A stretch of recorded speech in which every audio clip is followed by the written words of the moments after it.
Please stand by. We're about to begin. Good day, everyone, and welcome to this ExxonMobil Corporation second quarter 2024 earnings call. Today's call is being recorded.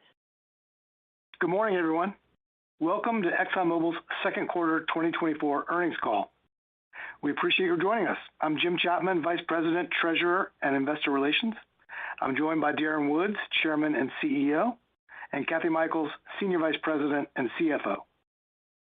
This presentation and pre-recorded remarks are available on the Investors section of our website.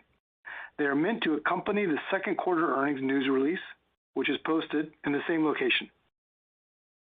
During today's presentation, we'll make forward-looking comments, including discussions of our long-term plans and integration efforts, which are still being developed and which are subject to risks and uncertainties. Please read our cautionary statement on slide 2. You can find more information on the risks and uncertainties that apply to any forward-looking statements in our SEC filings on our website. Note that we also provided supplemental information at the end of our earnings slides, which are also posted on the website. And now I'll turn it over to Darren for opening remarks. Good morning, and thanks for joining us. ExxonMobil's performance remains strong. In the second quarter, we delivered earnings of $9.2 billion, our second best second quarter results in the last 10 years. Just as important, we continue to improve the fundamental earnings power of the company, as Kathy covers in her prepared remarks available on our website. While overall market conditions were softer in the second quarter, oil prices remained firm. As a reminder, at Brent between $60 and $80 a barrel real and 10-year average refinery and chemical margins, we expect to generate between $80 and $140 billion in cumulative surplus cash from 2024 to 2027. The Pioneer acquisition increases that even further. In the quarter, we once again set production records from our advantage assets in Guyana and the Permian. Including Pioneer, our Permian production surged to 1.2 million barrels per day. In Product Solutions, our sales of high-return performance products rose 5% sequentially to a new record. Our strong performance in the quarter continues to support our capital allocation priorities, including the distribution of $9.5 billion to shareholders, of which $4.3 billion was in dividends. With the close of the Pioneer transaction, our shareholders now include the former owners of Pioneer stock, who have begun to benefit from the strength of our combined companies.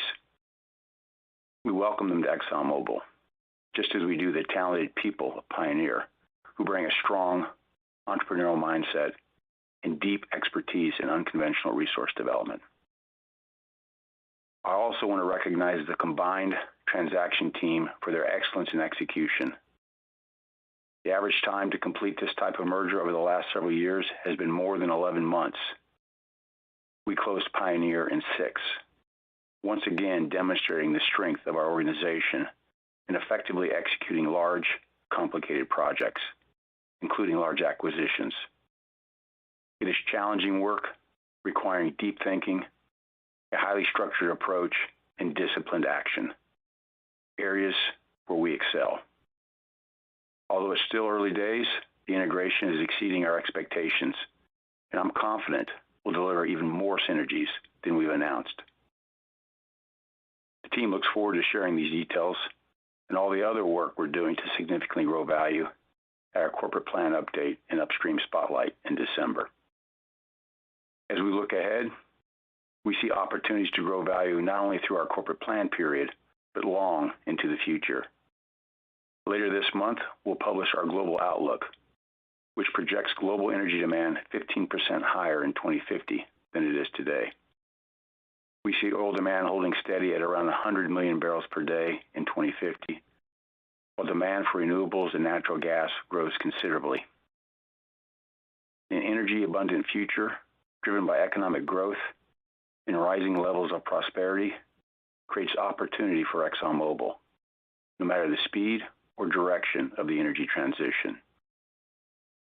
Over time, as it becomes more and more obvious that heavy industry and commercial transportation will not be meaningfully powered by renewables, the world will come to rely more on technologies where we have an advantage, including hydrogen, biofuels, and carbon capture and storage. A serious approach to the transition should focus on moving the world from high carbon to low carbon energy, not simply from oil and gas to wind and solar. The data, science, and economics all support this as fundamentally necessary.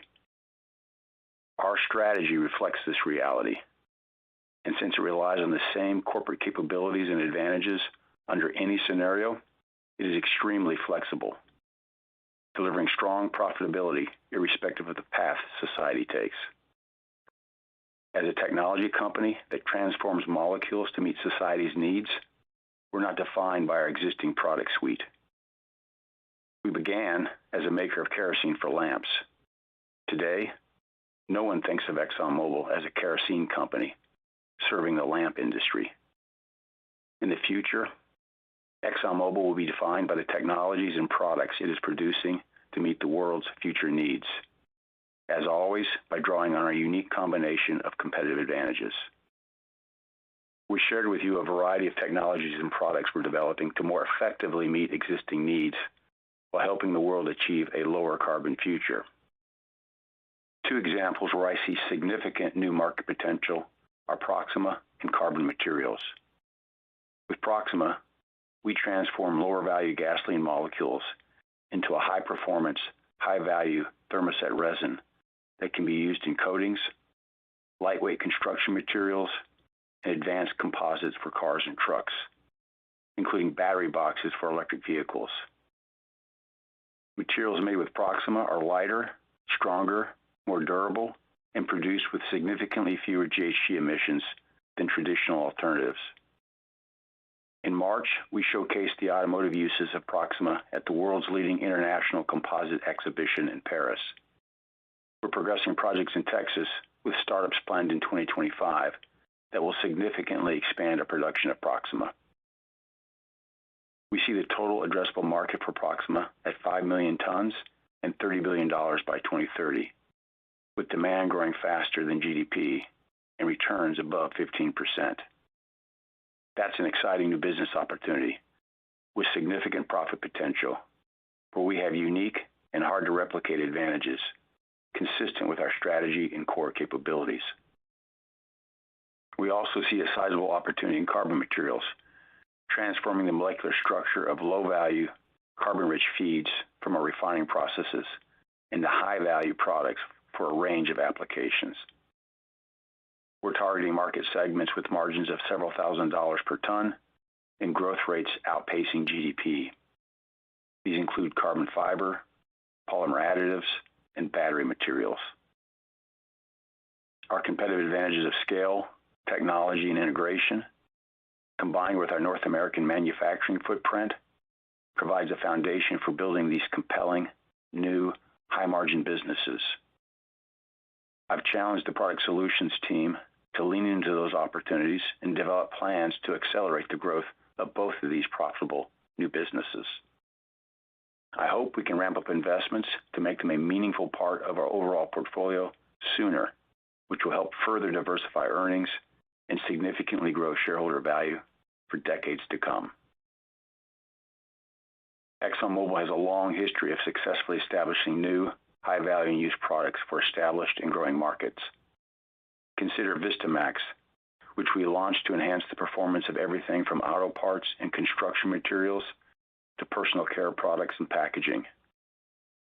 We've grown our Vistamax performance polymer from 5 grades to 20 and total annual production capacity to 700,000 metric tons per annum, with highly attractive returns and significantly more growth potential. Of course, consistent with the track record we've established over the last 7 years, the hurdle for investing will be high. Any investment will have to generate competitive returns, possess clear competitive advantages, and be resilient to the bottom of any commodity cycle. As we've demonstrated, our capital allocation decisions have generated robust earnings, cash flow, and shareholder returns. I look forward to sharing more about our growth opportunities in December. In closing, we have a lot to feel good about. Our performance is strong. Our merger with Pioneer is already creating tremendous value with more to come. And we continue to develop products and build businesses that will enable us to grow profitably far into the future across a wide range of scenarios, including a rapid energy transition. With that, we'd be happy to take your questions. Thank you, Darren. Now let's move to our Q&A session. As a reminder, we ask each participant to keep it to just one question. And with that, operator, we'll ask you to please open the line for our first question. Thank you. The question and answer session will be conducted electronically. If you would like to ask a question, please do so by pressing the star key followed by the digit 1 on your telephone. The first question comes from Neil Mehta of Goldman Sachs. Your line is open. Please go ahead. Good morning, Darren and team, and thanks for the update. I want to build on your comments on Pioneer. Now that it's under your umbrella, can you build on some of your comments around, one, how is the asset performing from a volume and type curve perspective relative to expectations? And two, you alluded to synergies tracking ahead of expectations. Can you help delineate what those buckets of outperformance are? Yeah, good morning, Neil. I'll start with a few comments and then let Kathy kind of add on top of that. I would say early days yet, 2 months in, but the work of the team prior to the change in control and then what we've seen since then is extremely encouraging. As we've stated, the Pioneer assets basically delivered a record performance in the second quarter. And if you think about the context of doing that with all the change that was going on with respect to the merger, I think a real testament to the quality of the people there and the work that they've been doing. So I'd say vectors are all pointing up. I think probably better than what we had anticipated, but I would also say it's early in the process. The teams today are working very well together, which has led to, frankly, identifying a lot more value opportunities than, frankly, I think either of us could see when we were on opposite sides of the fence. And now that we're together working, we see essentially a lot of opportunities to transfer the best practices of ExxonMobil into Pioneer, and likewise to transfer a number of best practices from Pioneer into the ExxonMobil base, which, when you think about our size, has some tremendous leverage associated with it. And so that's all being worked through in detail. As you know, when we commit to some of our objectives, they're based by some very detailed plans that sit behind them. The organization today is working those plans, but we already see significant upside potential, not only in the magnitude, but in the pace at which we'll be able to deliver them. So I think a really positive story there. I'll let Kathy maybe add some additional details. Kathy? Sure. I think one of the things we've been really pleased by is the number of learnings that we've already had from Pioneer. And so not only will we bring, our technology and cube development to them, but they're bringing a bunch of learnings to us. So we're already utilizing their remote logistics operations center in our own drilling and completions operations in order to improve supply chain. They've done some things on the procurement side, I'd say, that we think can help us to kind of leverage up our expertise. They've been really good over the years of blocking up their acreage, so we think that's another thing that ultimately we can benefit from. And then, as I think everyone knows, they've got a, quite large water infrastructure, in the Midland Basin, and we'll be looking to also leverage that. So we've been really pleased with what they bring to the table, and we're off to a really good start, as we look at building an integration development plan with them that fully utilizes the technology that we bring to the table. And so we're going to have a corporate plan update in December. We're going to do a spotlight on the upstream, and we'll update where we're at with the synergies and how we're looking forward at that time. Yeah, I guess cap it off, Neil, with, we said at the time we announced the acquisition that we were going to produce more barrels at a lower cost and in a more environmentally friendly way. That continues to be the case. That's obviously good for our company, but more importantly, as we said at the time, and we continue to emphasize, it's good for the U.S. It's good for the U.S. economy. It's good for the people living in the U.S. It's good for U.S. businesses. And critically, it's good for U.S. energy security. So I think this is, as I said at the time, going to be a win-win proposition for all. All right. Thank you, Darren. Thank you, Kathy. The next question is from Betty Jiang with Barclays. Darren, Kathy, good morning. Since we just talked about Permian, we'll hit on the other region that's also hitting record production. So Guyana volumes continue to exceed expectations, and the FPSOs just continue to produce well above capacity. Would love to just get an understanding of, do you think this type of performance is likely to continue, and is that translatable for what you would expect for the future projects that's yet to come? Sure, I'll take that, Betty. Thank you, and good morning. Good to hear from you again. I would say, what you're seeing is the collective effort of our organization focusing on what is a very high value development and making sure that we are taking advantage of all the opportunities we can find to safely grow production. And as you commented, we're seeing some significant improvements with production rates well above what we had based the investment decision on, and that's continuing across all three of them. We try to take that into account as we develop the next, and so in theory you would think we build that into the base and don't continue to see that, but frankly our experience is telling us otherwise, which is this organization, complemented by the work that we're doing with our technology organization, our global operations and sustainability organization. Every element of the organization that we have now created and functionalized is very focused on maximizing values. And so with these new organizations and that focus, they continue to find additional opportunities. So I would bet that we'll continue to see outperformance versus the basis on which we FID, but I would also tell you that every development is unique unto itself, and obviously we got to get it up and running, and then let the teams get after it and find the opportunities to safely increase its capacity. But I would just tell you, I would bet on our people to find that. We've got a long history of doing it, and it's clearly demonstrating itself with this unique and valuable opportunity here. Thank you. You bet. Thank you, Betty. The next question comes from Doug Leggett with Wolfe Research. Hey, good morning. Thanks for taking my questions. Good morning, Darren and Kathy. Morning. I'm still getting used to the new moniker, Darren, but thanks for having me on. So I wonder if I could ask a question about portfolio now that you've got Pioneer in the door. You've got a lot of things that are perhaps you could characterize as maybe non-core. A lot of tails in the portfolio, and I'm just curious. We haven't really heard much on the asset disposal front in a while, and I'm curious if now that you've got two very significant concentrated assets to a certain extent, the Permian and Guyana, what it means for the portfolio in terms of high-grading opportunities going forward.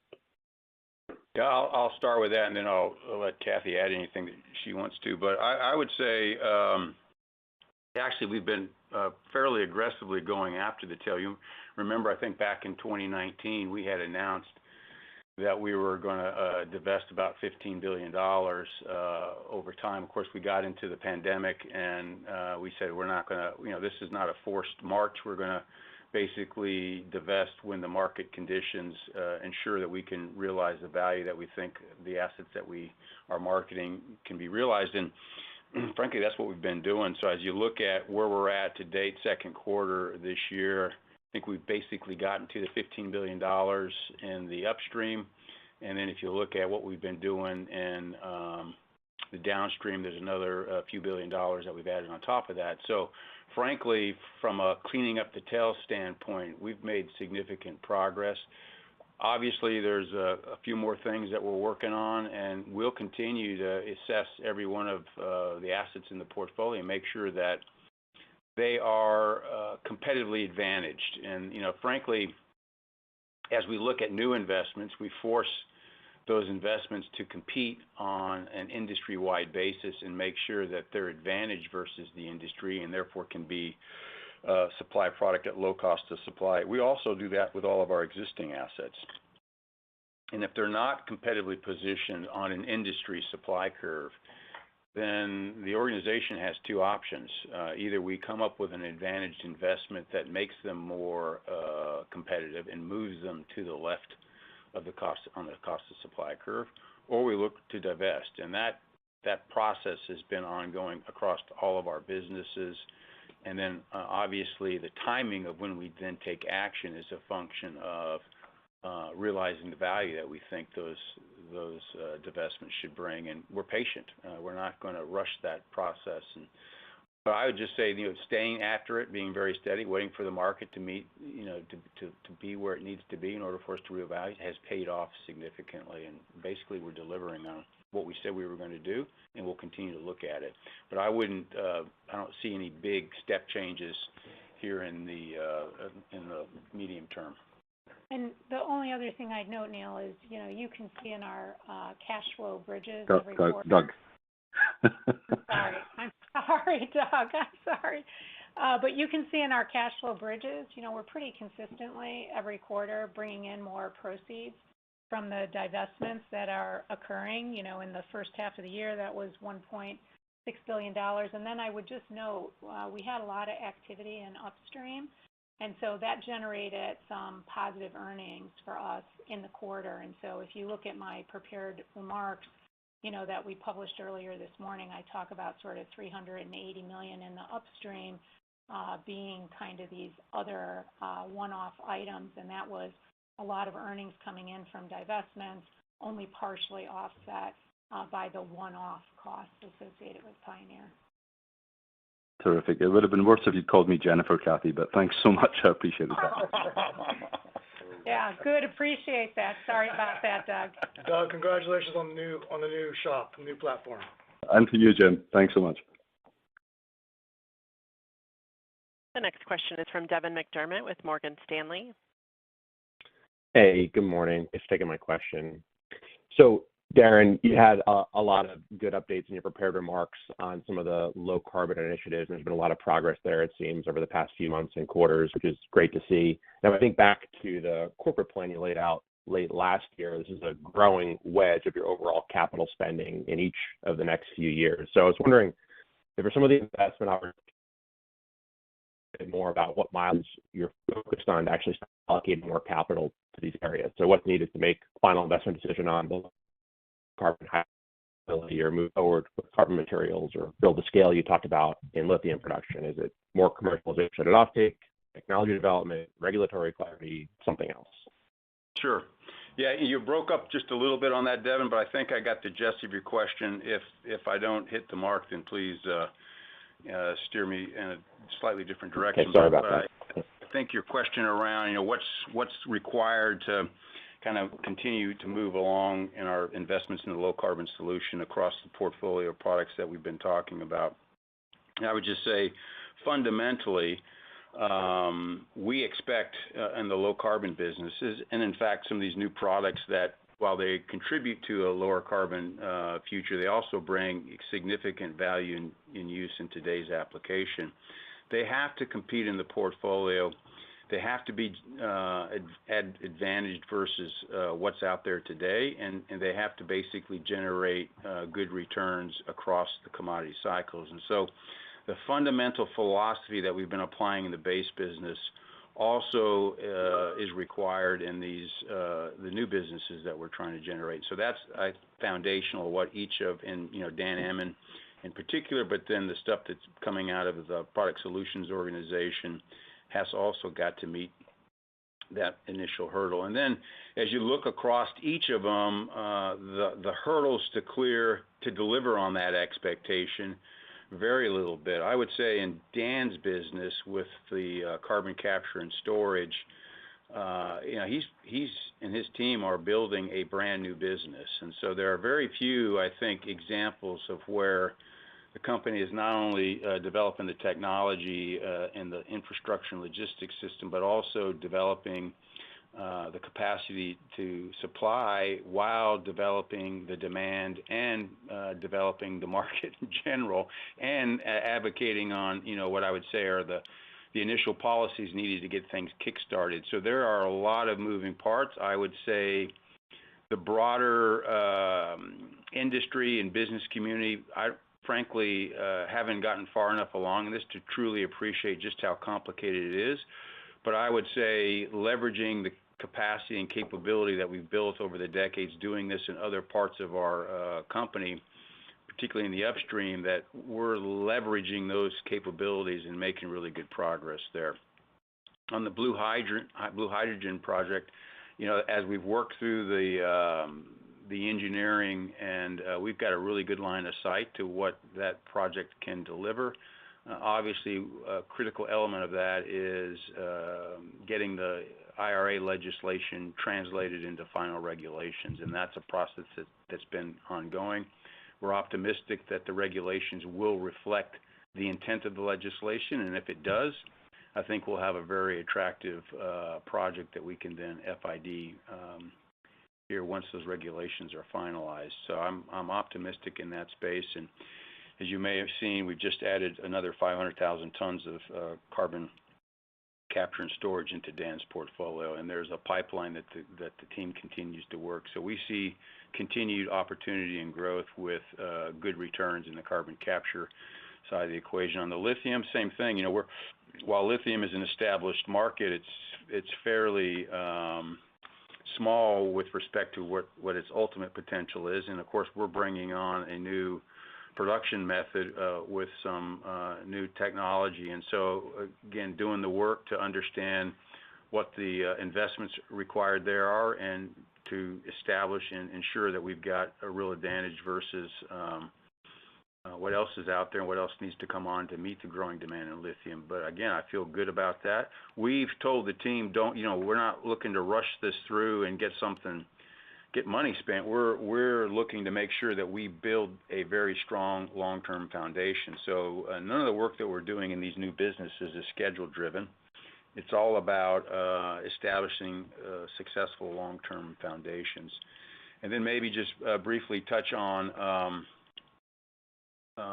Proxima and the carbon ventures, which, that's a broader effort that we've been on for quite some time, which is to say, leverage our technical capabilities to transform molecules and apply that to markets that exist with unmet needs. And I think we're making really good progress with Proxima.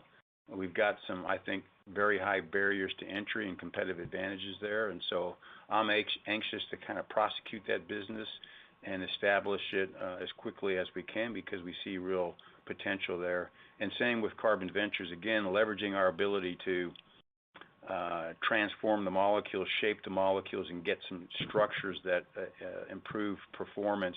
I think there's a big opportunity there. So, but that's, I would say carbon ventures is still early in the technology cycle, but I think we've gone far enough along to see some real opportunity there. And as I said in my prepared remarks, the challenge I've given the Product Solutions organization is, what's a realistic but aggressive business plan look like, and what would be the investment required to establish that? And that's good because it grows value today, but it also positions us well as those molecules become less demanded in their traditional applications. It becomes a much lower feedstock to these new applications, and so there's a lot of opportunity to diversify the slate, protect the business, or diversify the business as we move through the transition. So long answer, but a lot of variables at play here, but frankly, all variables that we feel very comfortable managing, and I think the progress we're making there demonstrates our capability to manage those things. Great. Thanks, Darren. Appreciate all the detail. Okay. Thank you. The next question is from John Royall with J.P. Morgan. Hi, good morning. Thanks for taking my question. So my question's on the CapEx guidance update. We see that you moved the legacy CapEx up to the top end of the prior range, and then obviously you layered in Pioneer as well. But can you talk about the drivers of the legacy CapEx bumping up to $25 billion for the year? Yeah. Good morning, John. I'll start with that and then let Kathy finish up. But the reason we put a range out on the CapEx is as we build these plans and the previous year, starting around this time in the summertime, and then kind of lock and load them in October. And obviously, there's a lot of things that develop and evolve from the middle of the previous year to as we go into this year. That range is not meant to have you guys slice it down the middle and fix on a number. The range is to say we've got optionality here, and as things evolve, we may reduce some of the spending, or if we find that the opportunities are panning out the way we expect, we may be on the other end. So that range is truly where we expect to be somewhere in to how things evolve and what the opportunity set looks like. The key focus here is to make sure that we are investing in highly advantaged, highly profitable projects. And basically, as we worked our way from October of last year into this year, we see a lot of attractive opportunities that we continue to invest in, which puts us at the top end of that, consistent with what we understood the opportunity set could look like as we went into the plan process last year. That's why we're coming in at 25, and then of course we're using the Pioneer number to add on top of that. But Kathy, anything to add to that? No, I would just say, obviously, we have a lot of projects coming online in 2025, and the exact pace of all of those, and therefore, making sure that we provided sort of enough room, I would say, in the initial guidance supporting of all of those projects that are coming online in 2025. We can't pinpoint, predict all of that as we put our plans together for the year. And so, just as an example, China 1's a huge project. It's going to be coming online early next year as an example. So there's always a little bit of give and take, which is why we give the range to start with. Thank you, John. The next question is from Jason Gabelman with TD Cowen. Hey, morning. Thanks for taking my questions. I actually wanted to follow up on the 2025 project startups that you just mentioned, and thanks for a little bit more detail on the China Chemicals Complex. But as I look to the other projects coming online, I think the largest earnings contributors include the Permian crude pipeline, and then in the upstream, Golden Pass, and then the next Guyana boat. So I was just wondering if you could provide a little more color on those projects in terms of how they're progressing and kind of phasing through the year. Thanks. So I would say, consistent with the plans that we put out, the projects are all, with obviously the exception of Golden Pass, moving consistent with the plan, development and the announced dates that we talked about.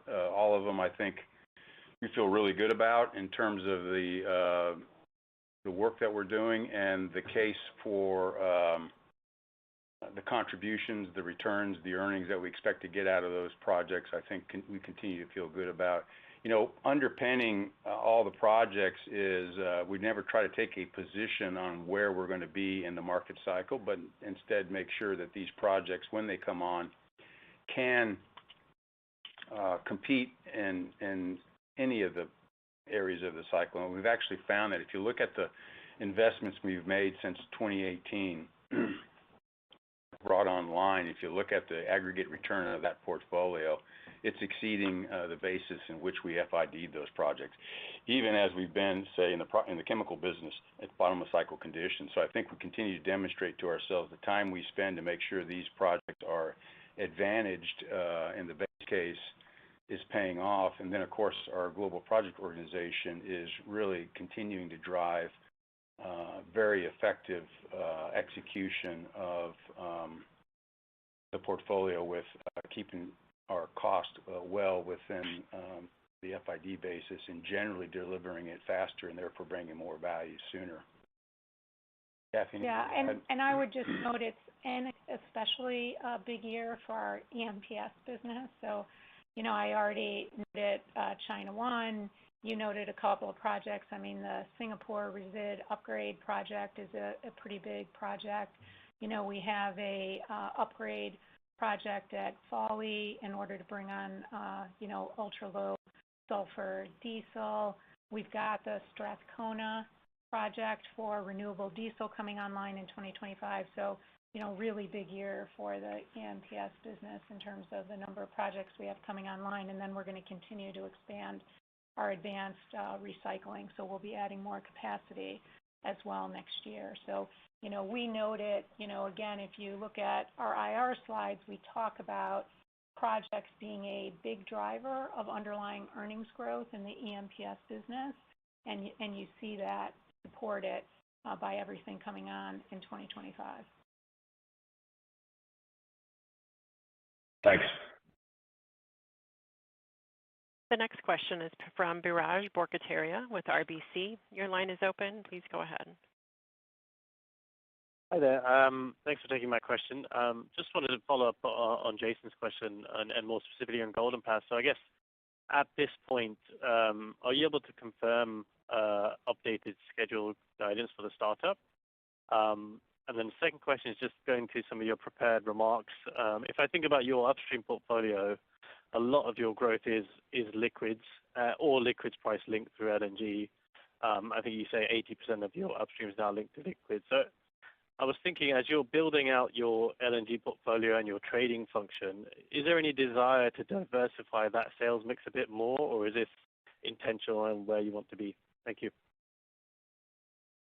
Yeah, sure. I'll start with the last part of the question, which is, it is a conscious decision to get weighted on liquid prices. And frankly, if you look at the LNG market, and when you're building large LNG projects, you tend to sell those out and sign contracts in advance of the investment, which the market today is linked to oil. And so we continue to have a desire to lock in a significant portion of those developments so that we've got surety on the sales side of the equation as we bring those projects up. So my expectation is we'll continue to be weighted on that, and we're very comfortable with that. In fact, there's been a huge drive since I've been in this job and brought Neil into the upstream to basically shift the portfolio and get a little heavier weighting in the oil side. And as I mentioned on this morning on CNBC, if you look at the oil that we're producing today, we're producing more oil than at any time since the merger of Exxon and Mobil. So that strategy is beginning to manifest itself. On your Golden Pass, the project, so we've just gotten through, the venture just reached a settlement with Zachary, and so that venture is in the process of kind of restaffing and getting started back up again. Obviously, we're in the very early days of that, so there's still more work to be done. And of course, the teams are very focused on getting back to work, effectively executing and bringing that project in as quickly as they can and as close to the original schedule as they can. Right now, our estimate is we're going to see about a 6-month slippage. So we had anticipated kind of first LNG the middle of next year. We now are looking at probably the back end of 2025 for first LNG. And that's kind of where the current schedule is. But I would just condition that with the teams are just getting back up and running, and they have a clear mandate to try to bring that in as effectively as they can. And again, my expectation is they'll do better than we currently think, but we've got work to do. Understood. Thank you very much. Thank you, Raj. The next question is from Stephen Richardson with Evercore. Hi, thank you. I was wondering if we could circle back. I appreciate all the conversation about the about projects and project execution, and how you've got a number of really important and interesting projects coming on in the downstream, in short order. Just wondering, you've added seemingly quite a bit of length to your upstream portfolio over the last number of years, And as you think out beyond 26, 27, Darren, are the teams continuing to bring you new and interesting projects in EMPS? And do you think, continuing that kind of pace of integration out, in the plan horizon is still interesting? Maybe you could just talk about that in terms of the investment mix and the opportunities, and maybe address EMPS and chemicals as well.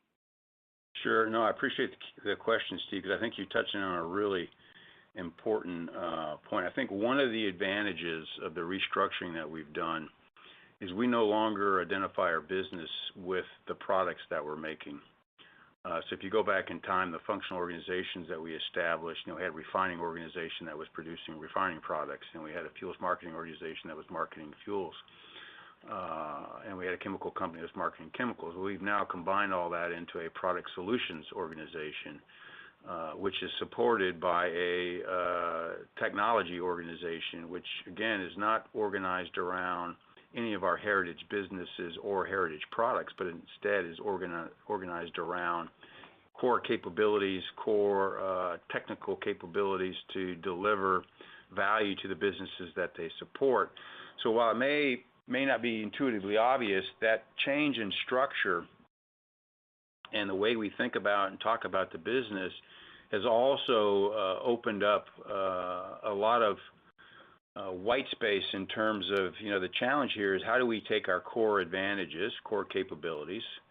Some of it includes our existing footprint, but a lot of it includes our ability to upsell and to identify value and use applications, and combine that with a technology organization that's very focused on applying core technology capabilities to business challenges and business opportunities, which is starting to unlock applications that frankly in the past wouldn't have been identified because they didn't fit in the context of the organizations that we had in place. But today, the aperture is much broader and the playing field is much bigger. And so we see that with Proxima and Carbon Ventures. My expectation is as we go forward, we'll continue to talk about those markets, and we'll talk about the applications that we're developing.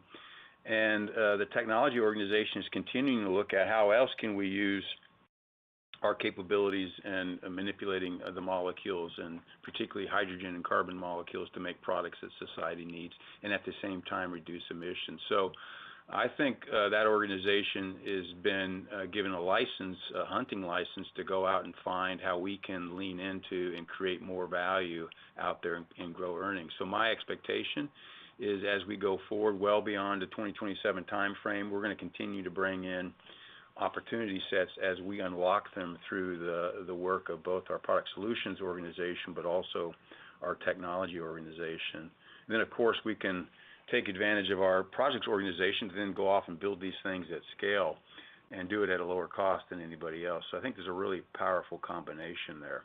And our horizon extends well beyond, the 2027 in terms of thinking through the pipeline and making sure that we're positioned to be successful well into the future.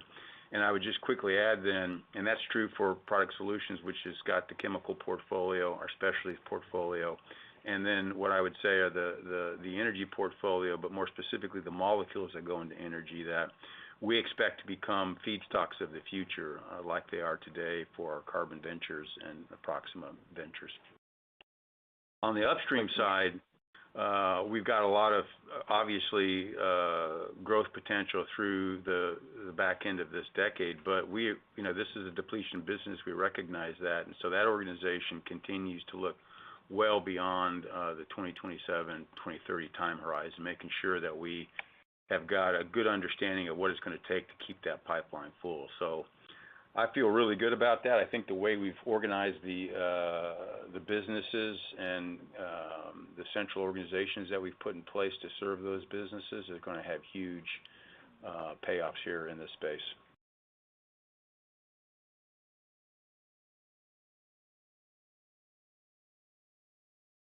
The next question is from Roger Reed with Wells Fargo. Yeah, thank you. Good morning. Since y'all have probably the most geographically diverse set of operations of anyone we cover, I was just curious, the most recent news this morning shows maybe a few cracks in the economy. If you could kind of give us an idea as you look across the products and the chemicals side, thinking, that's where we really see the demand parts, what you're seeing, kind of, let's say, China back around to our side of the globe? Sure. Good morning, Roger. I think the key message I would leave you with across our business is when you look at kind of pricing and margins is there's two halves to the equation. There's the demand side and there's the supply side. On the demand side, frankly, to start with chemicals, we see the demand basically returning to the kind of growth that we've seen prior to the pandemic. So basically growing at 1 to 2% above GDP. And so that's back on track from a growth standpoint. Certainly that's what we're seeing at the first half of this year. The challenge in that business with the margins has been, frankly, from the supply side of the equation, with a lot of capacity coming on and a queue of capacity yet to come on. And so that's been more of the story in chemicals, less of a demand and growth story and more of a supply story, and a lot of supply coming on in the short term. And like the past, the challenge in the chemical business, given the large chunks of capacity that come on in discrete times, that you've got to grow through that capacity to get your margins back up again. One of the reasons why we stay so very focused on low cost of supply, feed advantage, and importantly, performance products is to make sure that we've got advantages above and beyond the commodity cycle. And you see that playing out now in our chemical business with earnings that frankly are well above what would be expected given the challenging market conditions that we see in the margin environment. China is growing, despite maybe some of it's not growing at the rates that we've seen historically, the very high rates, but it's still growing at a healthy clip. And as you come around to the U.S., we're seeing kind of reasonable economic conditions and growth in the U.S. as well. Europe, I think, is probably the most challenged area of the globe, and frankly, with some of the policies we see Europe implementing, my expectation is it becomes even more challenging, quite frankly, and unfortunately, particularly unfortunate for the folks living in Europe, given I think the drag that the policy they're putting in place is going to put on their economy. So I think China's looking reasonable. India is growing and looks very, very healthy. The U.S. is looking reasonable with good growth. Demand on the energy side of the equation with petroleum products continues to be very high, record levels of demand around the world. And again, I think very good supply coming into the equation there, which is has brought margins from those very high levels that we've seen in the first quarter and then back into last year.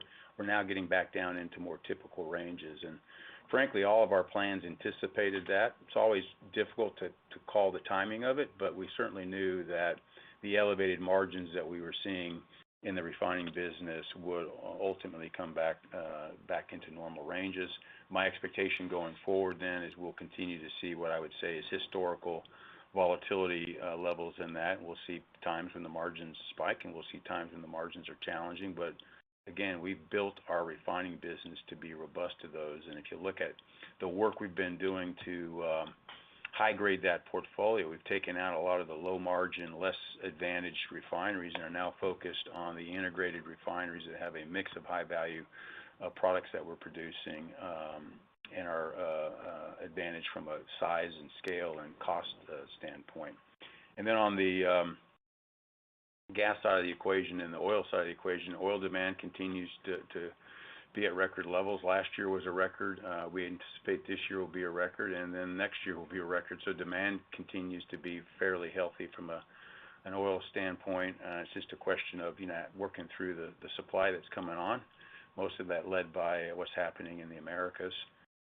And then on gas, that's going to continue to grow in demand, and it's another, again, a function of the capacity that's coming on. So I think good news is that we're seeing the industry be very responsive to the demand, and frankly, it's very consistent with the foundation of the strategy that we put together, which is you got to be low cost. You got to be on the left-hand side of the cost of supply curve.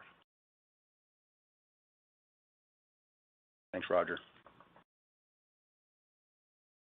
The next question is from Josh Silverstein with UBS. Yeah, thanks. Good morning, Darren and Kathy. You continue to make good progress on the cost savings front. It looks like there was an uptick of about $600 million sequentially.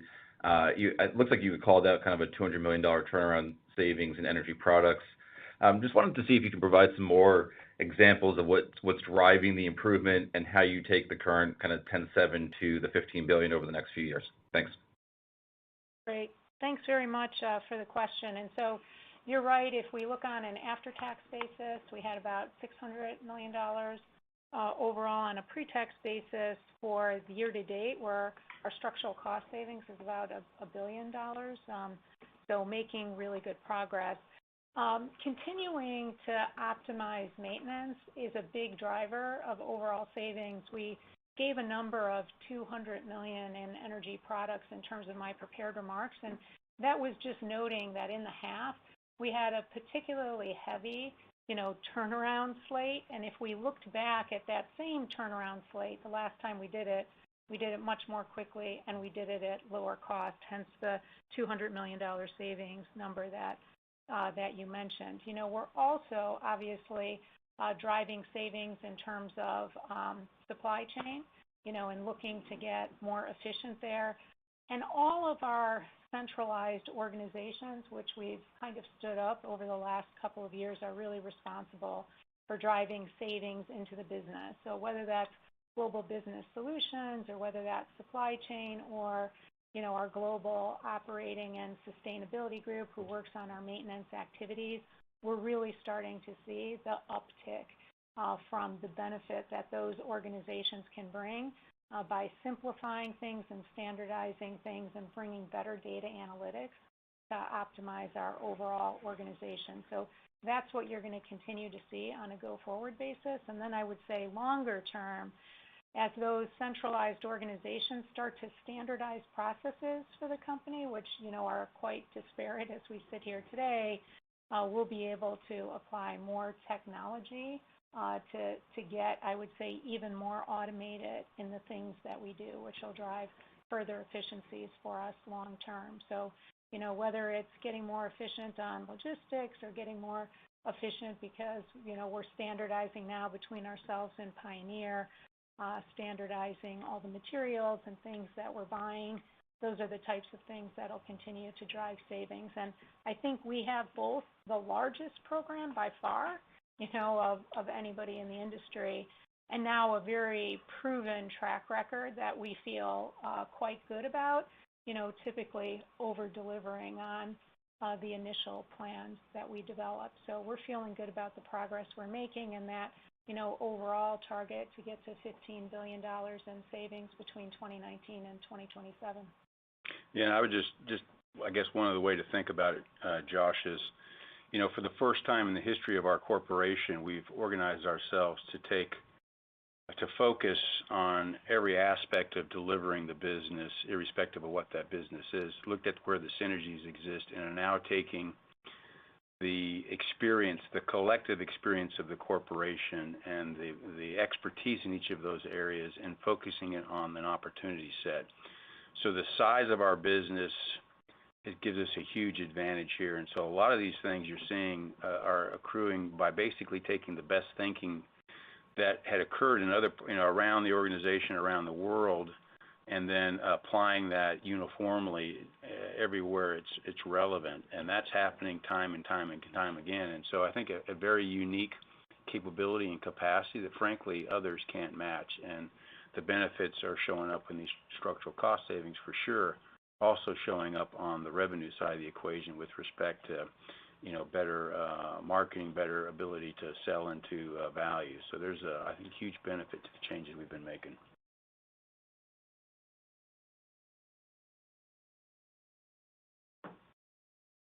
We have time for one more question. Our final question will be from Bob Brackett with Bernstein Research.